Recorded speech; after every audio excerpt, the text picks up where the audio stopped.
Bismillahirrahmanirrahim. Assalamualaikum warahmatullahi wabarakatuh. Alhamdulillahirrabbilalamin. Wassalatu wassalamu ala asrofi anbil mursalin wa ala alihi washabihi ajmain, amma ba'du. Allahumma rinal haqqa warzuqna tiba'ah wa rinal batila batila warzuqna sinabah. Alhamdulillah, pada kesempatan kali ini kami dari kelompok 4 insya Allah akan mempresentasikan materi tentang konsep etika produksi dan lingkungan hidup. Baik, langsung saja kepada pemateri ke-1, saya persilahkan. Assalamualaikum warahmatullahi wabarakatuh. Terima kasih kepada moderator yang telah memberikan waktunya kepada saya. Dan perkenalkan, nama saya Nopio Hirunisa, saya dari kelompok 4. Di sini saya sebagai pemateri pertama, dan langsung saja kepada materi pertama.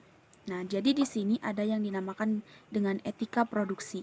Di sini saya membaginya menjadi 2 kategori. Yang pertama ada pengertian etika dan juga yang kedua adanya pengertian produksi. Nah, yang pertama, pengertian etika adalah seperangkat prinsip dan nilai-nilai yang menegaskan tentang benar dan juga salah.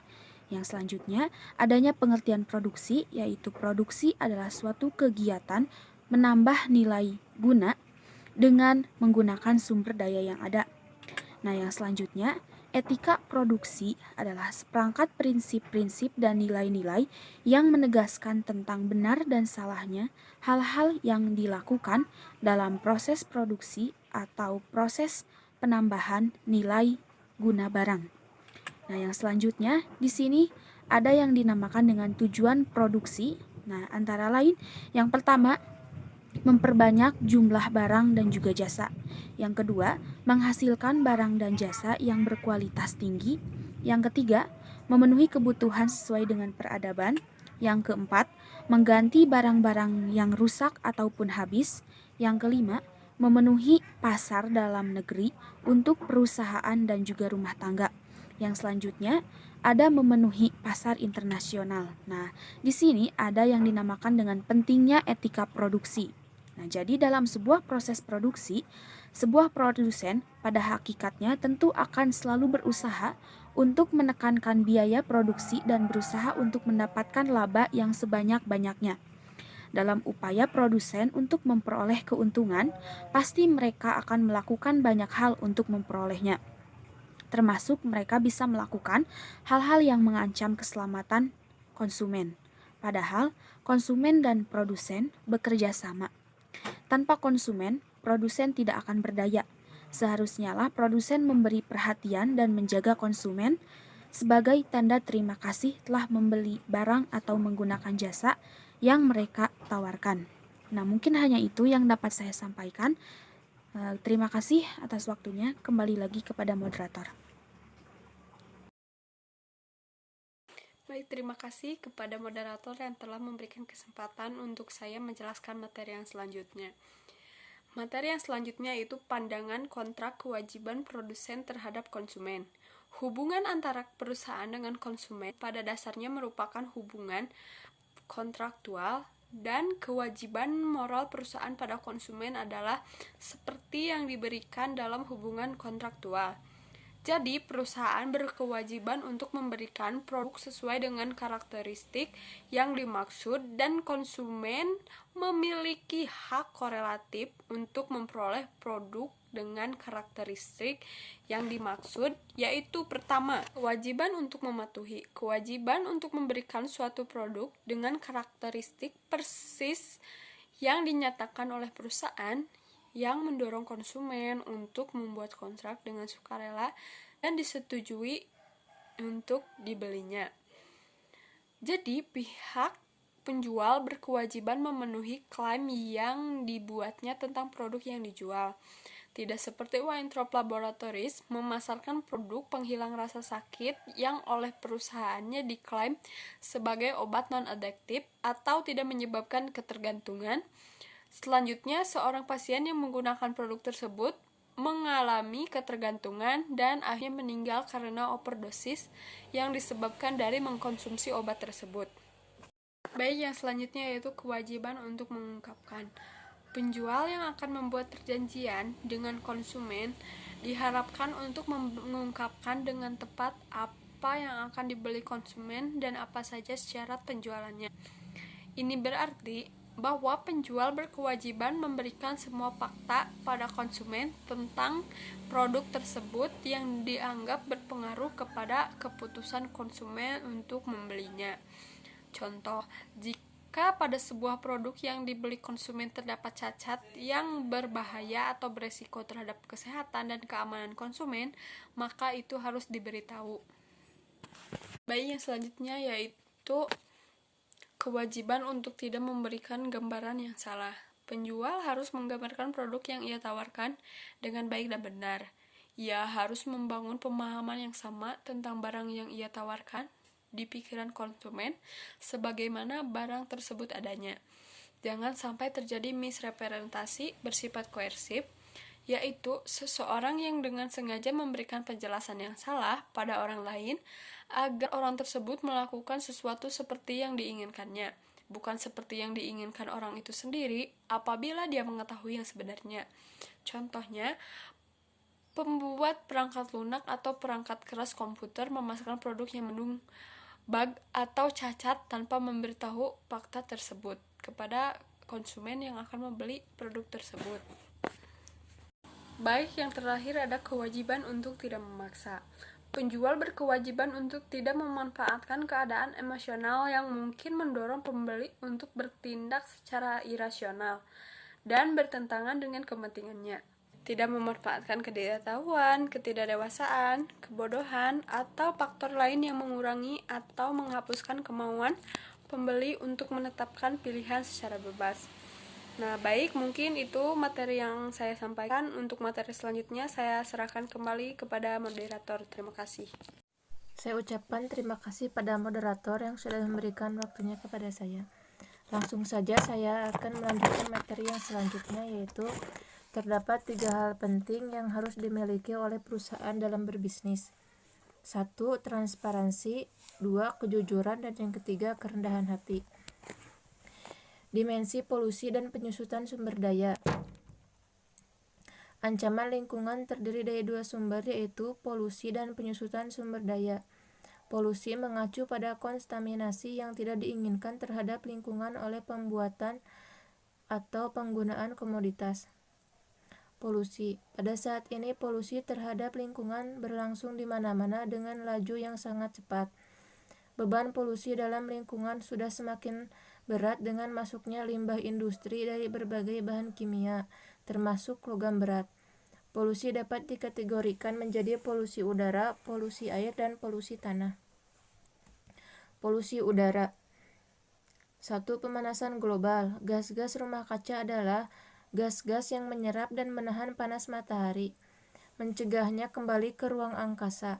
Mirip dengan rumah kaca yang menyerap dan menahan panas matahari, aktivitas manusia, terutama industri dan pertanian, telah menciptakan gas rumah kaca dalam jumlah yang cukup besar yang mengakibatkan kenaikan suhu. Kedua, penyusutan ozon. Penyusutan lapisan ozon secara bertahap disebabkan oleh pelepasan gas klorofluorokarbon atau CFC ke udara. Emisi CFC yang mencapai stratosfer dan bersifat sangat stabil menyebabkan laju penguraian molekul-molekul ozon lebih cepat dari pembentukannya, sehingga terbentuk lubang-lubang pada lapisan ozon. Kerusakan lapisan ozon menyebabkan sinar UVB matahari tidak terfilter dan dapat mengakibatkan kanker kulit serta penyakit pada tanaman. Baik, terima kasih. Saya serahkan kembali kepada moderator. Assalamualaikum warahmatullahi wabarakatuh. Sebelumnya saya ucapkan terima kasih kepada moderator yang telah memberikan waktu kepada saya untuk menyampaikan materi selanjutnya. Langsung saja ke materi. C. Hujan asam. Pencemaran SO2 dan NO2 bereaksi dengan air hujan, membentuk asam dan membantu menurunkan pH air hujan. Hujan asam berkaitan erat dengan pembakaran bahan bakar fosil seperti minyak, batu bara, dan gas alam yang digunakan untuk memproduksi listrik. Dampak dari hujan asam ini antara lain mempengaruhi kualitas air permukaan bersifat korosif sehingga merusak material dan bangunan. D. Racun udara. Dalam beberapa tahun, terjadi kenaikan beberapa jenis racun karsinogen Diperkirakan 20 dari 329 zat racun yang sudah masuk ke udara sudah mampu menyebabkan lebih dari 2.000 kasus kanker setiap tahun, dan kasus kanker sangat tinggi ditemukan di dekat-dekat pabrik di sejumlah negara. Kualitas udara. Bentuk polusi udara yang paling umum adalah gas dan partikel-partikel yang keluar dari kendaraan dan proses industri yang berpengaruh pada kualitas udara. 2. Polusi air. Polusi air ini terbagi ke dalam beberapa macam. Yang pertama, limbah pemukiman. Limbah pemukiman sendiri mengandung limbah domestik berupa sampah organik dan sampah anorganik serta deterjen. Sampah organik yang dibuang ke sungai menyebabkan berkurangnya jumlah oksigen terlarut, karena sebagian besar digunakan bakteri untuk proses pembusukannya. Apabila sampah anorganik dibuang ke sungai, maka cahaya matahari dapat terhalang dan menghambat proses fotosintesis dari tumbuhan, air, dan alga yang menghasilkan oksigen. B. Limbah pertanian. Pemakaian pupuk dan pestisida yang berlebihan dapat mencemari air. Limbah pupuk dapat mengandung fosfa yang merangsang pertumbuhan gulma air seperti eceng gondok. Limbah pestisida dapat mematikan hewan yang bukan sasarannya seperti ikan, udang, dan hewan air lainnya. Limbah industri. Limbah industri ini sangat potensial sebagai penyebab terjadinya pencemaran air. Pada umumnya, limbah industri ini mengandung limbah B3, yaitu bahan berbahaya dan beracun. Karakteristik limbah B3 adalah korosif atau menyebabkan karat, mudah terbakar dan meledak, bersifat toksik atau beracun, dan menyebabkan infeksi atau penyakit. Limbah industri yang berbahaya antara lain yang mengandung logam dan cairan asam. D. Limbah pertambangan. Limbah pertambangan seperti batu bara biasanya tercemar asam sulfat dan senyawa besi yang dapat mengalir keluar daerah pertambangan. Air yang mengandung kedua senyawa ini dapat berubah menjadi asam. Limbah pertambangan yang bersifat asam bisa menyebabkan korosi dan melarutkan logam-logam sehingga air yang dicemari bersifat racun dan dapat memusnahkan kehidupan akuatik. Polusi tanah. Polusi tanah sendiri adalah keadaan di mana bahan kimia buatan manusia masuk dan merubah lingkungan tanah alami. Pencemaran ini terjadi karena kebocoran limbah cair atau bahan kimia industri atau fasilitas komersial, penggunaan pestisida, masuknya air permukaan tanah tercemar ke dalam lapisan subpermukaan, kecelakaan kendaraan pengangkut minyak, cat kimia atau bahan limbah, air limbah dari tempat penimbunan sampah, serta limbah industri yang langsung dibuang ke tanah secara tidak memenuhi syarat atau illegal dumping. Dampak pencemaran tanah terhadap kesehatan tergantung pada tipe polutan, jalur masuk ke dalam tubuh, dan kerentanan populasi yang terkena. Pencemaran tanah juga dapat memberikan dampak terhadap ekosistem. Perubahan kimiawi tanah yang radikal dapat timbul dari adanya bahan kimiawi beracun atau berbahaya, bahkan pada dosis yang rendah sekalipun.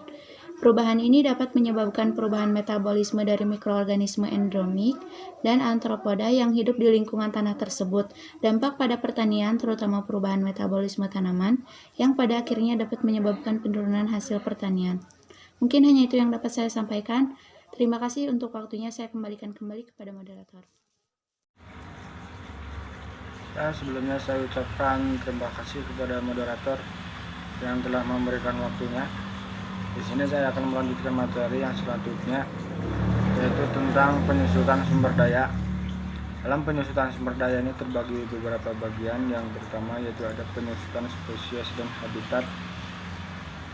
Penyusutan spesies dan habitat itu kekayaan alam seringkali ditentukan oleh banyaknya jenis-jenis kehidupan atau spesies.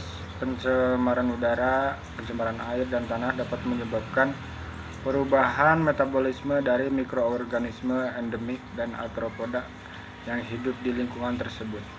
Akibatnya beberapa spesies terancam musnah, menyusutnya hutan dan adanya pengaruh polusi udara dan mengakibatkan kepunahan jumlah sebesar spesies tumbuhan dan hewan. Yang kedua ada penyusutan bahan bakar fosil. Tingkat penggunaan bahan bakar fosil yang meningkat hampir 2 kali lipat mengakibatkan terjadinya penyusutan. Jika terus dibiarkan, penyusutan ini akan berakhir dengan punahnya semua sumber daya dalam waktu yang relatif singkat. Yang selanjutnya itu ada penyusutan mineral. Jika perkiraan penyusutan mengenai cadangan mineral benar, maka konsekuensi ekonomi akan sangat fatal karena habisnya mineral tersebut dalam jangka waktu yang relatif singkat. Ini akan mengakibatkan hancurnya berbagai industri yang bergantung padanya. Yang selanjutnya itu ada etika pengendalian polusi. Di dalam etika pengendalian polusi ini terbagi beberapa bagian. Yang pertama itu ada etika ekologi. Etika ekologi ini adalah sebuah etika yang mengklaim bahwa kesejahteraan dan bagian-bagian dan manusia di bumi ini secara intrinsik memiliki nilai tersendiri, dan bahwa karena adanya nilai intrinsik ini, kita manusia memiliki tugas untuk menghargai dan mempertahankannya. Jadi etika ekologi didasarkan pada gagasan bahwa bagian-bagian lingkungan yang bukan manusia perlu dijaga demi bagian-bagian itu sendiri. Namun hingga kini untuk memperluas hak-hak moral terhadap hal-hal non-manusia masih sangat kontroversial. Untuk hal tersebut dibutuhkan pendekatan lagi dalam merupakan masalah lingkungan yang berdasarkan hak asasi manusia maupun pertimbangan utilitarian. Yang kedua yaitu ada hak lingkungan dan pembatasan mutlak. Di sini menurut William Blackstone menyatakan bahwa kepemilikan atas lingkungan yang nyaman tidak hanya sangat diinginkan, namun merupakan hak bagi setiap manusia. Jadi masalah utama dan pandangan Blackstone adalah pandangan ini gagal memberikan petunjuk tentang sejumlah yang cukup berat mengenai lingkungan. Lanjut, yang ketiga ada utilitarianisme dan pengendalian parsial. Pengendalian utilitarian ini menyatakan bahwa seseorang perlu berusaha menghindari polusi, karena dia juga tidak ingin merugikan kesejahteraan masyarakat. Yang terus selanjutnya itu ada biaya pribadi dan biaya sosial. Polusi ini membebankan biaya eksternal, dan hal ini selanjutnya berarti biaya produksi atau biaya pribadi atau internal lebih kecil dibandingkan biaya sosial. Akibatnya pasar tidak menetapkan disiplin optimal pada produsen, dan hasilnya adalah penurunan utilitas sosial. Jadi polusi lingkungan merupakan suatu pelanggaran atau prinsip utilitarian yang merupakan dasar sistem pasar. Yang terakhir itu yang selanjutnya itu ada penyelesaian tugas-tugas perusahaan.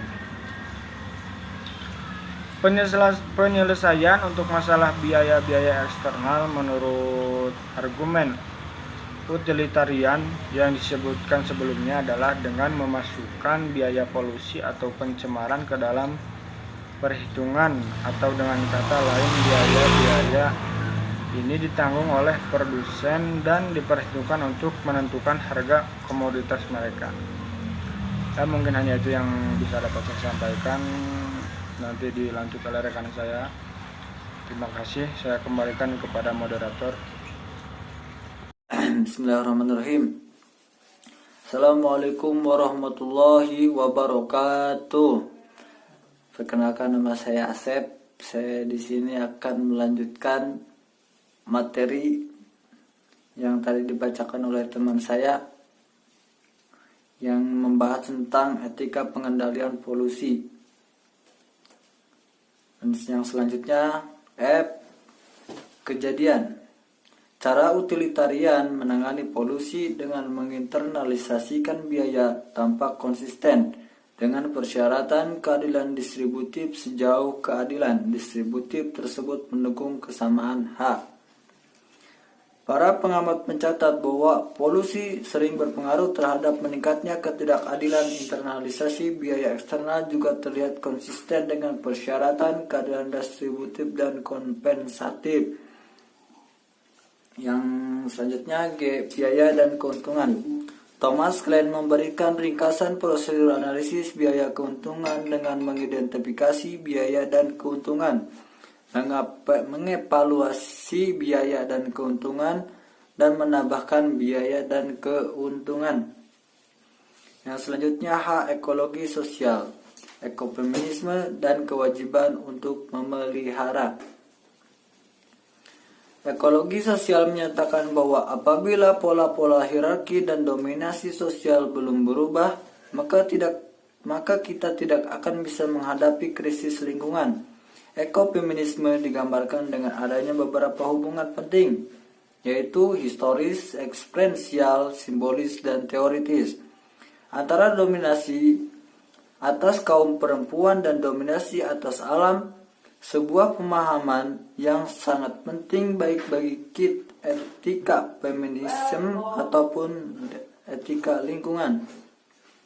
Kaum ekofeminis meyakini bahwa meskipun konsep utilitarianisme, hak dan keadilan memiliki peran terbatas dalam etika lingkungan, namun etika lingkungan yang baik harus memperhitungkan perspektif etika memberi perhatian. Dan judul selanjutnya etika konservasi sumber daya yang bisa habis. Yang pertama atau A, hak generasi mendatang. Mungkin tepat bahwa kita berkewajiban melakukan konservasi sumber daya bagi generasi mendatang karena mereka memiliki hak yang sama atas sumber daya yang ada di planet ini. Jika generasi mendatang sama-sama punya hak atas sumber daya bumi, maka tindakan menghabiskan sumber daya berarti mengambil apa yang menjadi hak mereka dan melanggar hak-hak mereka atas sumber daya tersebut. Yang B, keadilan bagi generasi mendatang. Rawls menyatakan bahwa metode ini memastikan apa yang diberikan oleh generasi sebelumnya pada generasi selanjutnya akan mengerahkan pada kesimpulan bahwa apa yang disyaratkan oleh keadilan pada kita hanyalah kepastian bahwa generasi selanjutnya tidak menerima yang lebih baik dari yang kita terima. Dan generasi sebelumnya, keadilan mewajibkan kita untuk menyerahkan dunia ini pada generasi mendatang dalam kondisi yang tidak lebih buruk dibandingkan dengan yang kita terima dari generasi sebelumnya. C. Pertumbuhan ekonomi. Sejumlah penulis menyatakan bahwa jika kita menghemat sumber daya alam yang langka agar generasi mendatang bisa memperoleh kualitas kehidupan yang memuaskan, maka kita perlu mengubah sistem perekonomian secara substansial, khususnya dengan menekan usaha-usaha untuk mendorong pertumbuhan ekonomi. D. Meningkatnya perhatian bisnis terhadap etika lingkungan. Jika polusi dan sumber daya alam merusak lingkungan, maka salah satu tindakan yang logis adalah melarang semua kegiatan yang mengakibatkan polusi dan penyusutan sumber daya alam. Namun tindakan yang kenal kompromi seperti tidak mungkin dilakukan karena tidak untuk memenuhi kebutuhan hidup terpaksa dilakukan tindakan yang memberantakan lingkungan. Meningkatnya perhatian bisnis terhadap etika lingkungan dikarenakan persepsi bahwa A. Lingkungan hidup sebagai atau the common. The common adalah ladang umum yang dulu dapat ditemukan dalam banyak daerah pedesaan di Eropa dan dimanfaatkan secara bersama-sama oleh semua penduduknya. Seringkali the common adalah padang rumput yang dipakai oleh semua penduduk kampung tempat pengangonan ternaknya. B. Lingkungan hidup tidak lagi eksternalitas. Dengan demikian, serentak juga harus ditinggalkan penggadaian kedua tentang lingkungan hidup dalam bisnis modern, yakni bahwa sumber-sumber daya alam itu tidak terbatas. Mau tak mau, kita perlu akui lingkungan hidup dan komponen-komponen yang ada di dalamnya tetap terbatas. Walaupun barangkali tersedia dalam kuantitas besar, sumber daya alam pun ditandai dengan kelangkaan. Jika para peminat berjumlah besar, maka air, udara, dan dengan kelangkaan komponen-komponen yang ada di dalamnya akan menjadi barang langka dan karena itu tidak dapat dipergunakan lagi secara gratis. Akibatnya faktor lingkungan hidup pun merupakan urusan ekonomi, karena ekonomi adalah usaha untuk memanfaatkan barang dan jasa yang langka dengan efisien sehingga dinikmati oleh semua peminat. Yang selanjutnya C. Pembangunan berkelanjutan. Jika krisis lingkungan dipertimbangkan dengan serius bagi seluruh ekonomi, masih ada konsekuensi lain yang sulit dihindari.